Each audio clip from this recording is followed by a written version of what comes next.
Acorda, meu Recife! Bom dia, sexto ano! Tudo bem com vocês? Estou aqui de volta, professor Armando Pérez, para mais uma aula de Geografia e Sustentabilidade nessa sexta-feira com esse sexto ano maravilhoso, dando bom dia também aos queridos e queridas professores e professoras, nossos companheiros nessa caminhada, nesse processo. Não é isso? Eu estou aqui com meu amigo e companheiro, o professor Gilson Soares. Dá o teu bom dia. Eita, pessoal, bom dia, bom dia. Vocês são maravilhosos, perfeitos, lindos. É sempre um prazer estar aqui conversando com vocês sobre geografia e sustentabilidade. O rapaz, ó, do rostinho lindo, a sexta-feira, vem chegando aí o final de semana, hein? Só vitória. Tem gente que diz que isso aqui é o melhor dia da semana, professor. Enfim, Eu acho. Eu prefiro a segunda, porque a segunda a gente já vai no... Mas vamos embora. Show de bola, professor. Vamos embora, dar bom dia aí pro querido e pra querida Billy de Lila. Everton está aqui com a gente também fazendo a transposição para as libras. E vamos lembrar mais uma vez daquele aplicativozinho, daquele QR Code, que vai aparecer aqui na sua tela. Olha aí. Vamos embora para a aula. Qual é o tema? Conflitos pelo uso da água e as mudanças na paisagem. Então, olha aí, ó. Águas que movem moinho. Eu não consigo não pensar nessa música, professor. Terra, planeta, água. Águas que movem moinhos. Tá isso aí, né? Então, pessoal, vê, a gente vem estudando,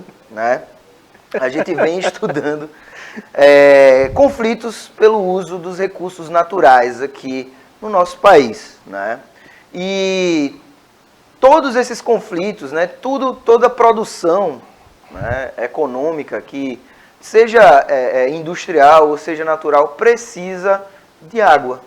Então, além dos conflitos pela terra, a gente tem também conflitos pelo uso da água. Porque, como vocês sabem muito bem, a água é um bem, eu não gosto de usar a palavra recurso, porque recurso tem um viés econômico. É um elemento, um bem que aqui no Brasil é abundante, porém no mundo já está se tornando escasso. Aqui em algumas áreas aqui do Brasil a gente vai ver, nem é tão abundante assim. Vocês sabem o que são bacias hidrográficas? As bacias hidrográficas são grandes superfícies de drenagem, grandes territórios de drenagem que vão convergir para um só fluxo, que aí vai ser o rio principal, que normalmente é o rio que dá nome à bacia hidrográfica. Esse mapinha que a gente tem aqui na tela, um belo mapa, por sinal, é o mapa das bacias hidrográficas do Brasil. Destacando aqui, ó, vocês já ouviram falar, na margem do São Francisco. Hoje vai ser só toda coisa vai lembrar uma música aqui. Na margem do São Francisco nasceu a cidade, Aqui, ó, bacia hidrográfica do Rio São Francisco, que margeia aqui o estado de Pernambuco, faz fronteira aí com Alagoas, com o Piauí, com a Bahia também ali em Paulo Afonso, outras bacias aqui, por exemplo, o rio Capibaribe e Beberibe estão dentro dessas bacias do Nordeste Oriental, tá? Bom, então essas são as bacias hidrográficas, a amazônica, a grande bacia hidrográfica, a bacia do Paraná também muito importante. Vamos seguir, ó, preste atenção aqui em alguns dados que eu trouxe para vocês sobre a rede e a disponibilidade hídrica no Brasil.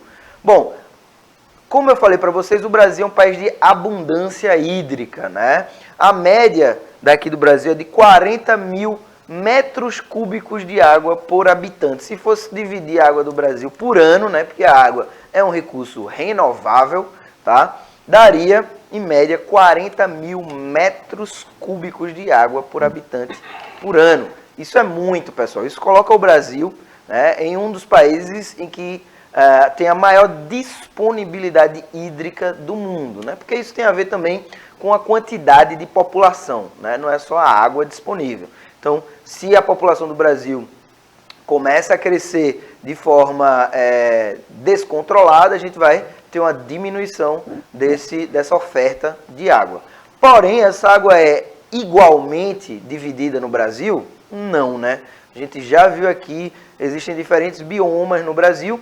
Um desses biomas é, por exemplo, a Caatinga nordestina, que é um bioma que se caracteriza por ser semiárido, Semiárido vem ali também das características hidrológicas, de chuva, né? Hoje aí o tempo amanheceu, né, chuvoso, né? Espero que ninguém se atrase, que esteja todo mundo aí. E se atrasar, assiste a aula, se perder, assista a reprise, passa 2 horas da tarde. Aqui não tem desculpa.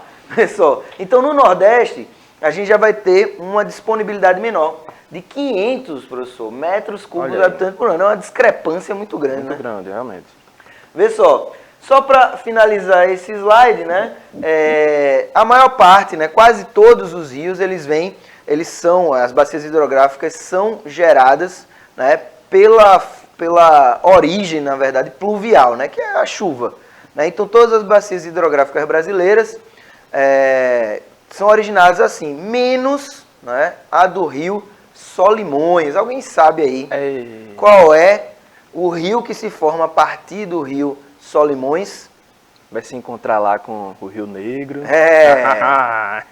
Tem o famoso Encontro das Águas, né? O famoso lugar lá em Manaus, que é o Encontro das Águas, que é quando o Rio Negro e o Rio Solimões se encontram para formar o Rio Amazonas, pessoal. E aí, veja só, o Rio Solimões, ele nasce fora do Brasil.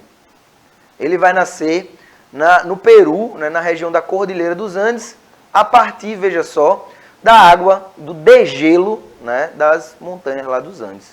Então, vamos ver aqui um detalhezinho, né, já sobre os conflitos. Né? O principal motivo dos conflitos está relacionado à produção. No caso, a produção de commodities, né, que vão ser bens, aí, ó, eu listei aí os principais commodities exportados, né, produzidos para fora do Brasil, tá? E os usos tradicionais. Os usos tradicionais, não necessariamente a gente está falando diretamente de agroecologia, mas, dado a origem dos conflitos, vai estar relacionado, por exemplo, a algumas terras indígenas, a quilombolas, a agricultura familiar, né? Então, esse conflito, ele vai acontecer, na maioria das vezes, no campo, tá? Mas não só no campo, beleza? Então, existem diferentes origens desses conflitos que a gente vai ver daqui a pouco nos gráficos legais que eu trouxe para vocês. Então, ó, só destacando aí os produtos que usam muita água e que são mandados para fora. A gente tem o minério de ferro, a soja, o café, celulose, milho, carne bovina e carne de frango. Para vocês terem ideia, meus alunos, a gente vai tocar nesse ponto ainda, né, com mais detalhes, sobre a água virtual. Professor, o que é a água virtual? Diga para os alunos aí. Olha só, hein, minha gente. As pessoas, muitas vezes, professor, eles pensam assim, né? Caramba, professor, tem até o Sabino que estava até comentando aqui. Como é que não acontece? Porque nossa região ela é tão seca, clima semiárido, e aqui tão próximo de nós, a gente tem uma área bem abundante. Aí a gente tem a questão da floresta amazônica, porque, ó, olha, Sabino, o que é que acontece com a floresta? Como ela tem folhas largas, ó, Sabino, vai transpirando muitas águas para o quê? Ó, a atmosfera. E aí, junto com a água que também evaporou, Sabino, ó, se junta e aí forma aquilo ali, ó, que a gente chama aquela região bem úmida, né? Na formação das nuvens no ciclo das águas. Mas aí, professor, o que é que vai ser as águas virtuais? O que será que vai ser as águas virtuais? Além dessa daí, porque veja, não é só o que está ali, e isso aí a gente não vê, né? Virtual é justamente que está embutido. Então, por exemplo, aqui, como o professor Gilson falou, a gente tem muita evaporação, só que não chove aqui, né? Então vai chover em outra região, tá? E, por exemplo, para você produzir 1 quilo de carne bovina, você usa, né, 18 mil litros d'água. 18, eu vou até falar devagar para o rapaz aí acompanhar. Para você usar, para você comer, quando comprou 1 quilo de carne por sei lá quantos reais, você está consumindo ali também, indiretamente, 18 mil litros d'água. Por quê? Por causa de toda a água que é consumida para produzir, por exemplo, a ração do animal, que ele usa para beber, né? Então, no próprio processo ali, depois do abate, enfim, toda a água que é usada, né, é chamada de água virtual. Então, quando o Brasil exporta soja, exporta óleo, exporta a carne, ele também está exportando a água do nosso país. Né? Então, veja, quando a questão da água, ela é subjetiva nesse sentido, né? Porque a gente usa água para tudo, né, professor? Vamos embora. Ó, a Comissão Pastoral da Terra, né, é uma organização que é da Igreja Católica, né, que há muito tempo, há mais de 50 anos, lida com conflitos aqui no Brasil, né? Da questão da reforma agrária, né, os conflitos no campo. Então, a Pastoral da Terra, ela tem dados, né, que são de muito tempo. Então ela diz que 60% dos conflitos pela água foram protagonizados por mineradoras, 33 conflitos. 17% aconteceram no contexto das hidrelétricas. Outros 26 conflitos, 13% no caso, são áreas dominadas por fazendeiros. Isso no ano de 2017. Aí, ó, aqueles dados que eu trouxe para vocês. Preste atenção aí comigo. Ó, essas áreas onde estão em vermelho são as áreas onde há mais conflito pela água. Né? Então você vai ter Bahia, vai ter Sergipe, vai ter Minas Gerais, vai ter lá em cima o Pará, não é isso? Roraima. Então veja só, esses territórios, esses estados, né, vão ser estados onde há a maior porcentagem de conflitos. E aí vamos adiantar aqui, ó, as famílias envolvidas, que é um dado que a gente não consegue compreender, né? Então, nesses conflitos, né, muitas vezes vão ter, ó, no Pará, por exemplo, envolvidas em conflito da água, né, em relação ao uso da água, nós vamos ter 50 mil. O mínimo é 50 mil, tá? Entre 50, porque tá meio apagadinho aqui, entre 50 e mais de 120 mil famílias. Não são pessoas, são famílias, tá, pessoal? Então, veja só, é muita gente que vive num contexto de violência mesmo, né? Pela falta de um bem que é tão fundamental, que é a água. Né? Tem mais um gráfico aqui, joga aí na tela. O gráfico ele vai falar o seguinte, quais são as causas desse conflito? Então aí, em laranjado, com 19%, você vai ter apropriação particular, né? Alguém que vai ali, pega um rio que todo mundo usa e manda passar uma cerca e bota os cabas com uns pedaços de ferro na mão, né? 52%, né? Que é para uso e preservação, né? Ou seja, vamos destinar para todo mundo, ou então guardar aquela água, né, para o futuro. E 29%, né, para barragens e açudes. E os agentes causadores. Isso aqui é que mostra o quadro social, professor. Que é o seguinte... 33%, ou seja, a maior parte dos conflitos são causados por empresas transnacionais, ou seja, empresas estrangeiras que vêm aqui usar a água do Brasil, né, para provavelmente mandar os seus produtos para fora, né, que foi isso que eu falei da água virtual. 25% são de mineradoras, que não necessariamente são nacionais, vale a pena salientar, essas mineradoras podem ser também estrangeiras, né? 18% hidrelétricas, né? E por aí vai, tem fazendas pelo Estado, né? Também por empresa nacional. Então veja aí os causadores desse conflito. Então qual é a reflexão que fica, meus queridos? A reflexão que fica é a seguinte, né? Esse bem tão importante, né, que a gente tem tanta abundância, ele muitas vezes, né, vai ser motivo de conflito. E a gente vai abordar mais isso na nossa próxima aula. Agora a gente vai fazer aquela transição aqui, ó, aquela transformação. Opa! Passar para a geografia. Vamos embora. Quem corre a bola, Billy Paul? Do outro lado do rio tem uma cidade que na minha mocidade eu visitava. Chega a arrepiar. Vamos embora, pessoal. Vamos trabalhar aqui agora a geografia. É emocionante, viu? Juazeiro. Eita, Juazeiro. Saudades. Ô, rapaz. Mas agora vamos trabalhar o quê? A questão das mudanças nas paisagens, na natureza, como é que elas vão ocorrer. Aí, a conexão. Mas assim, elas vão tanto ocorrer de uma forma natural e também proporcionado o quê? Pela ação humana, que a gente vai chamar de ações antrópicas. Aí, Billy Paul, se tu jogar a imagem na tela aí para os meninos dar uma olhada, ó. Olha aí, ó. Quando tá conectado, Sabino, tu tá assistindo aí, ó, tá vendo tu? Aqui está uma representação, as imagens aí estão mostrando, né, as imagens de satélites, do que sobrou, né, o resultado de um vulcão que entrou em erupção lá na Indonésia no ano de 2018. Essa imagenzinha aqui, que está justamente com essa legenda, foi no dia 17 de dezembro de 2018. Ele já estava ali começando a se agitar, todo aquele processo interno na Terra, até ocorrer o processo de erupção. Aí a outra imagem que está ali ao lado já é quando 31 de dezembro de 2018. Então reparem aí a alteração que ocorreu nessa paisagem. Olha só, hein, professor? Olha como ali, ó, abriu-se uma fenda, uma cratera. Tá vendo lá, professor? Provavelmente vai virar um atol. Né? Tá ligado? Aquele atolzinho coralígeno. Então, ou seja, não foi uma ação que partiu do homem, foi um agente que a gente chama de interno, que já já vocês vão ver o que são esses agentes internos, moldando o relevo.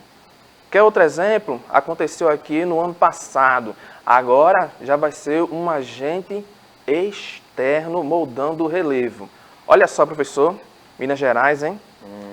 Eu disse ano passado, pode ter sido até esse ano mesmo, não foi? Eu acho que foi. Enfim, lá na cidade de, será que consigo pronunciar a cidadezinha? Capitólio, em Minas Gerais, lá na questão dos, que eu acho que vocês viram a reportagem, passou a matéria, né? Aquele trágico acidente que ocorreu com as lanchas que estavam visitando aí essa região do Quênia, mas aí você vê, ó, que essa imagem aqui, ela é anterior àquele incidente, e já reparem ali, ó, que aquele braço que se soltou, ó, já tinha uma pequena fenda ali, ó, tá vendo só? Já estava começando a se soltar ali, ó. E aí esse processo é através do que a gente chama de erosão, o desgaste do solo, e aí esse processo erosivo pode ser tanto da água, do vento, que vai desgastando essas formações de relevo e vão ali, ó, moldando aquele espaço de uma forma natural. Beleza, pessoal? Então, dentro disso, vão aparecer aqui algumas imagens aleatórias, já já a gente conversa sobre elas, mas vamos falar primeiro sobre o que, ó? Os agentes internos e externos. Os internos, que a gente também vai chamar de endógenos, são aqueles que surgem ou agem dentro da Terra, ou seja, abaixo da nossa superfície. Não tem nada de litosfera aqui, viu? Mas aí, ó, quais são esses agentes? Ó? Terremotos, vulcanismo, tectonismo, assim transformando o relevo. Vocês viram lá, né? Como a paisagem ela foi transformada através da erupção do vulcão lá na Indonésia. Então, todo aquele movimento do tectônica de placas, né? Quando a gente tem o terremoto, tem aquela falha bem conhecida. Se você pesquisar aí, falha de Santo André, nos Estados Unidos, você vai ver que é uma estrutura bem falhosa. É o relevo se moldando através dos agentes internos de uma forma espontânea, natural. Já embaixo, ó, os agentes externos, que também vai receber o nome de exógenos. Então, quando você pegar sua provinha e ver o nomezinho lá, endógenos, você já sabe que é interno. Quando vê exógenos, você já sabe que é externos. São aqueles, ó, que agem acima da superfície, né? Acima do relevo, ou seja, são aqueles que vão esculpir as formas do relevo. Através do que? Ações dos ventos, das águas. Aí vem o intemperismo, né, que ele vai se dividir em três: químico, físico e biológico. E aí assim, a partir desses processos, indo alterando as paisagens e alterando a natureza. Mas aí, como a natureza tem todo esse processo, né, de moldar, de se moldar naturalmente. Eita, sexta-feira hoje tá bronca, viu? Mas o homem também, antes de falar do homem, das ações do homem, olha aqui também como as paisagens podem mudar, a depender da estação do ano. Ó. Olha, quando a gente observa a imagem, por exemplo, no inverno, aquela questão mais fria, as árvores sem tantas folhas, né? Aquela coisa bem mais, uma paisagem bem mais seca, né? Como também a gente já vai mudando, aí passa para a primavera, aí já vem já o que? As flores, um negócio bem mais bonito, né? Uma coisa, não que a outra paisagem não seja bonita, também ela é linda, maravilhosa, né? As folhas de outono, né? Eita, aquela coisa bem amarelada, enfim. A gente nota através das mudanças, né, da estação do ano, como também as paisagens elas vão se modificando de acordo ali com o ambiente em que ela vai estar se inserindo, as variações de tempo, do clima, e ela vai se moldando naturalmente. Mas aí, além dela se moldar naturalmente, agora sim, hein? Vem também a ação do homem mudando essa paisagem. Através do quê? Do trabalho, se apropriando, né, de técnicas que vai ali alterar a natureza com as construções e mudando também a natureza. Então, ó, se você pega aqui, ó, agora se a gente falar daquelas imagens, Billy Paul, quando a gente trata das paisagens, né, a gente vai ter ela de uma forma natural, vamos ter ela de uma forma, enfim, como você vê aqui, a primeira imagem é a natureza, aí no meio tem uma pontezinha, ponte de ferro aqui no centro do Recife, hein? Olha só, hein? Que já vai ser já uma paisagem mais artificial, tá tirada daquela camada. Aqui já é uma questão de facilitar o acesso às pessoas, né, na mobilidade, né, o homem criando confortos, né, mas quando a gente também tem a substituição, né, da camada permeável pela camada impermeável, né, tira ali aquele camada natural da terra e passa o asfalto. Eita, vai causar o que? A retenção ainda mais de calor, é o homem deixando aquela paisagem bem mais artificial. Quando a gente vê ali o Alto da Sé, a igreja, eita lá, a paisagem também cultural, mudada pelo homem, né? Essas paisagens vão se alterando ao longo dos anos e ali tem a questão sentimental, né? Eita,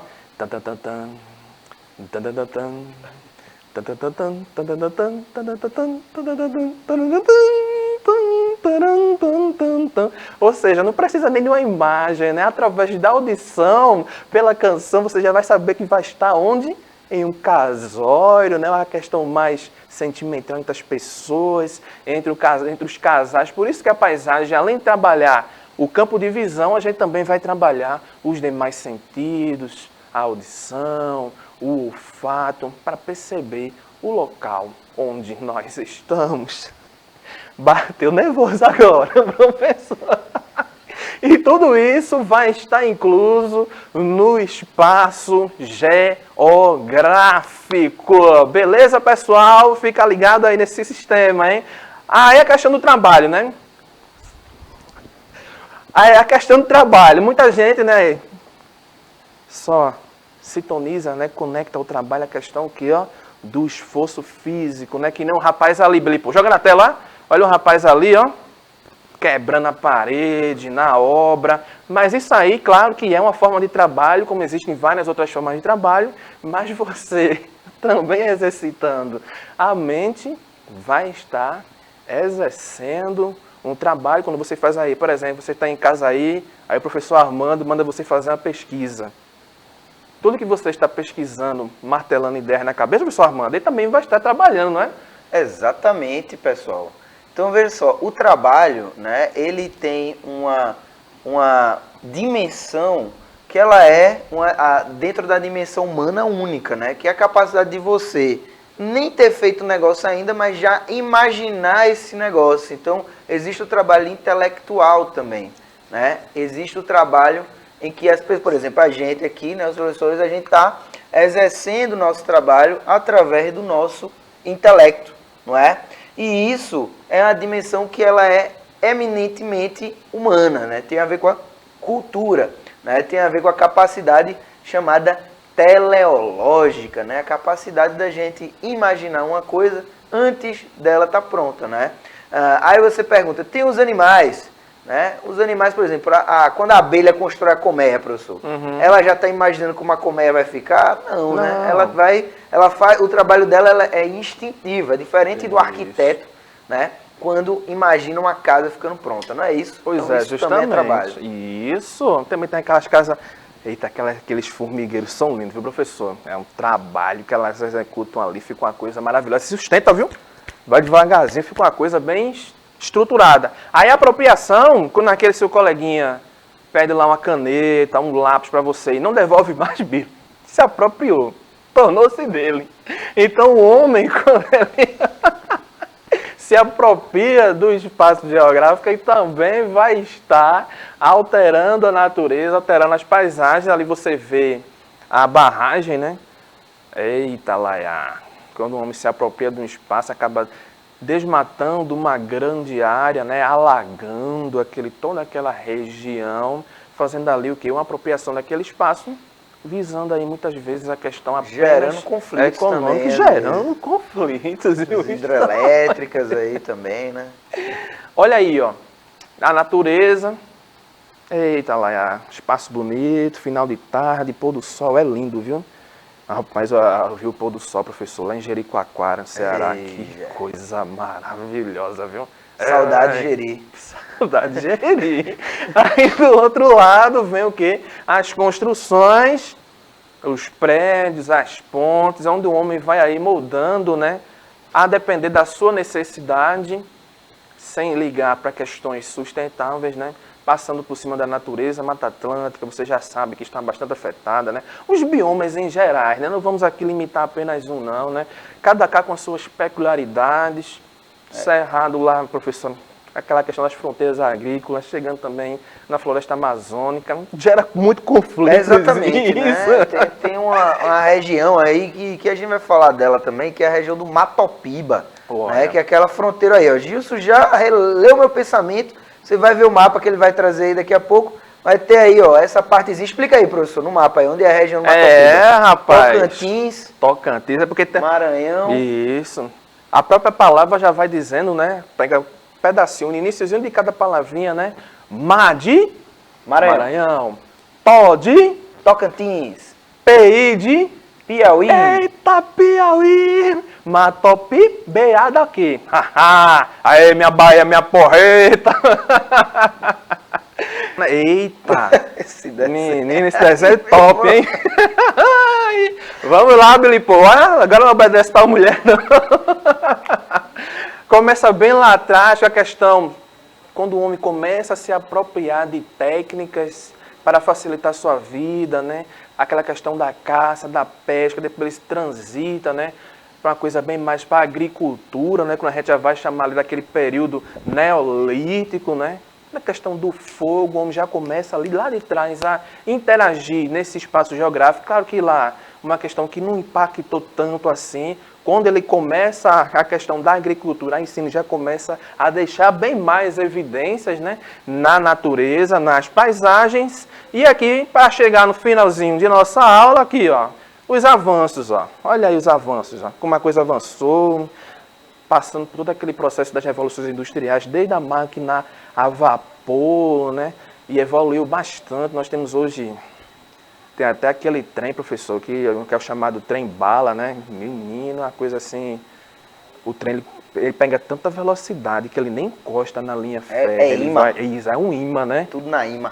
Menina, é um avanço, são coisas assim maravilhosas, como o homem se modernizou. E para finalizar, tu vai fazer o quê?